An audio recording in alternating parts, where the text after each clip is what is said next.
हम सभी जानते हैं कि भारत में अब शिक्षक बनने के लिए आपको प्रशिक्षण की आवश्यकता है। अगर कोई सरकारी विद्यालय या प्राइवेट विद्यालय में अगर कोई 31 मार्च 2019 के बाद अगर कोई बिना प्रशिक्षण किए हुए अगर वह शिक्षा दे रहा है तो वह कानूनन अपराध है, वह उचित नहीं है। तो हम ये बात आज करेंगे कि हमको भारत में कहीं भी अगर शिक्षक बनने के लिए क्या योग्यता है, किस तरह हमको क्या करना चाहिए, हम लोग इस वीडियो के माध्यम से समझेंगे।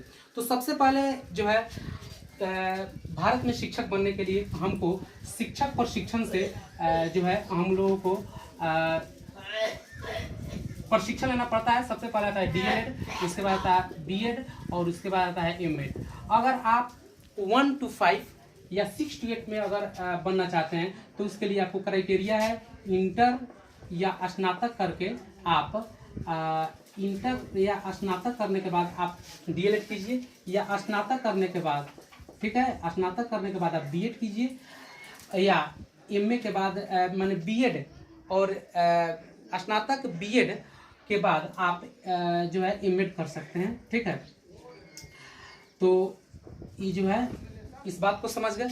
अगर आप डीएलएड करते हैं और स्नातक है तो 1 to 5 में आप टीचर बनिएगा। उसके बाद जो है 6 to 8 में भी अगर आप ग्रेजुएट हैं, तो आप 6 to 8 में आप जो है अप्लाई के लिए एलिजिबल होते हैं। ठीक है, उसके बाद जो है बीएड जो होता है आप 6 to 8 में भी जा सकते हैं और 6 to 8 में भी जा सकते हैं, 1 to 5 में भी जा सकते हैं। अभी इस पर विवाद है, लेकिन 1 to 5 के लिए बीएड के लिए विवाद है।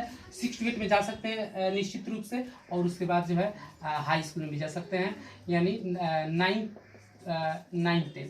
ठीक है, और एमएड अगर आप करते हैं तो आप 11 12 यानी आप 10+2 में आप जो है एलिजिबल होते हैं। इस बात को समझ गए।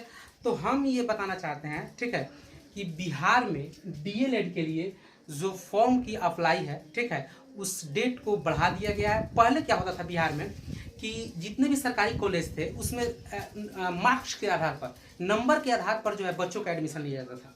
लेकिन तो इससे जो होता था कि सीबीएसई का जितना बच्चा है उस सब एडमिशन ले लेता था। बिहार बोर्ड के बच्चे छट जाते थे नंबर के अभाव में, क्योंकि हम लोग का अंतिम जाता है तो मतलब 90 92 जाता है, और उन लोग का शुरू समझिए 80 से होता है।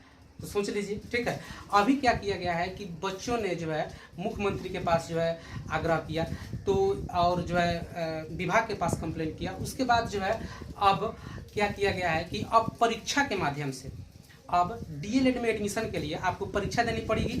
पहले जो है 17 जुलाई तक इसको फॉर्म भरने के लिए, ध्यान दीजिएगा, डीएलएड में एडमिशन के लिए, क्योंकि अगर आप प्राइवेट से करते हैं तो यहाँ 1 लाख 1.5 लाख रुपया लगता है, लेकिन अगर आप सरकारी से करते हैं तो वहीं 20 से 22 हज़ार रुपये में आपको हो जाता है। ठीक है, तो पहले जो डेट था 17 जुलाई तक था फॉर्म भरने का, अब इसको 22 जुलाई तक आपको फॉर्म भरना है, और 24 जुलाई तक आप पेमेंट कर सकते हैं। इसका डेट बढ़ा दिया गया है।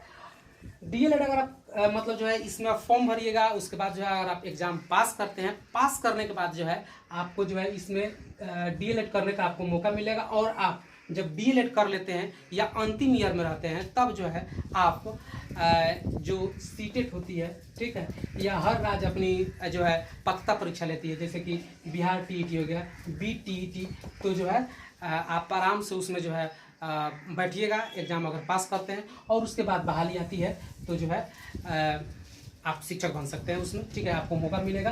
तो सबसे ज़रूरी है, सबसे पहले आप जो है फॉर्म भर लीजिए।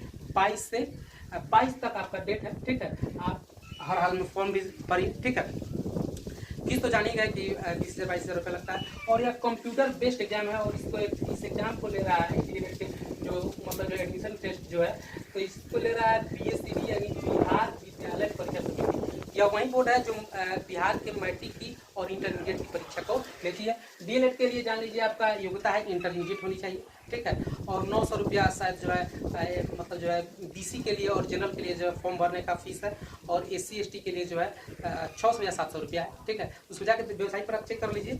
लेकिन जो है अगर आपको मतलब जो है फ्यूचर में कभी भी शिक्षक बनने का सपना है, आप एक बार जान लीजिए कि अगर आप बीटेट या सीटेट एक बार पास करते हैं तो पूरी लाइफ जो है इसका मानता हो जाता है। तो इस बात को आप समझ लीजिए।